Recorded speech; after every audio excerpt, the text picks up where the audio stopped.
எல்லாருக்கும் ரொம்ப பிடிச்ச மாதிரி சூப்பர் டேஸ்டியான ஒரு ரவை கிச்சடி எப்படி பண்ணுறதுன்னு பார்க்கலாமா? அதுக்கு ஒரு கடாயில் ஒரு கரண்டி எண்ணெய், 2 பட்டை, 4 கிராம்பு, 2 பிரிஞ்சில், 1 ஸ்பூன் ஜீரகம், ஒரு காஞ்ச மிளகாய் வாசனைக்காக 3லேருந்து 4 பச்சை மிளகாய் ஆட் பண்ணிக்கோங்க. 4 பல்லு பூண்டும் கொஞ்சம் இஞ்சியும் நான் வந்து வெட்டி போட்டிருக்கேன். கருவேப்பிலை இல்லை புதினா எதனால் ஆட் பண்ணிக்கலாம். நீங்கள் கொஞ்சம் கேஷ்யூநட்ஸும் சேர்த்து ஆட் பண்ணிக்கோங்க. இப்போது இதில் ஒரு 2 மீடியம் சைஸ் வெங்காயம், ஒரு பெரிய தக்காளி ஆட் பண்ணியிருக்கேங்க. வெஜிடபிள்ஸ் வந்து பச்சை பட்டாணி, பீன்ஸ், கேரட், ஒரு சின்ன உருளைக்கிழங்கும் ஆட் பண்ணியிருக்கேன். இப்போது இதில் நம்ம நல்லா வதக்கி விட்டுட்டு தேவையான அளவு உப்பு ஆட் பண்ணிக்கலாம். ஆல்ரெடி நான் ரவை வறுத்து தான் வச்சுருக்கேன். ஸோ 1 கப் ரவைக்கு 4 கிளாஸ் இல்லை 3.25 கிளாஸ் வந்து நீங்கள் தண்ணி ஆட் பண்ணிக்கோங்க. நல்ல கொதி வர வரைக்கும் வெயிட் பண்ணுங்கள். இப்போது அடுப்பை லோ மீடியம் ஃப்ளேமில் வச்சுட்டு 1 கப் ரவையும் சேர்த்துக்கோங்க.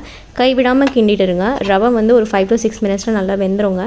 வெந்ததுக்கப்புறம் லாஸ்ட்டாக கொஞ்சம் கொத்தமல்லி, பெருங்காயம், அதுக்கப்புறம் லாஸ்ட்டாக வந்து கொஞ்சமாக நெய் ஆட் பண்ணி இறக்கிட்டிங்கன்னா சூப்பர் டேஸ்டியான ரவை கிச்சடி ரெடிங்க. எப்படி இருக்குன்னு ட்ரை பண்ணி பாருங்கள்.